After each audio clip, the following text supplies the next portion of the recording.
Piirangud, millest räägitakse, on ikkagi üsna suured ja kui arvestada seda, et need kunagi tulevad, siis tuleb nendega kohaneda ja selles mõttes meil nagu päriselt minu meelest pausi ei ole. Ehk me peame pidevalt olema just nagu selles seisundis, et me teame, et kohe läheb olukord keerulisemaks.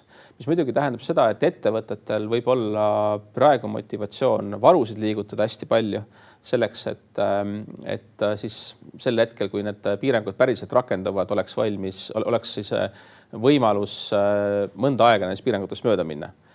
Nii et USA kaubandus puudujäägi mõttes võib neil mõneks ajaks minna isegi siis hullemaks, kui nüüd peaksid hakkama ettevõtted oma varusid ruttu Ameerikas liigutama.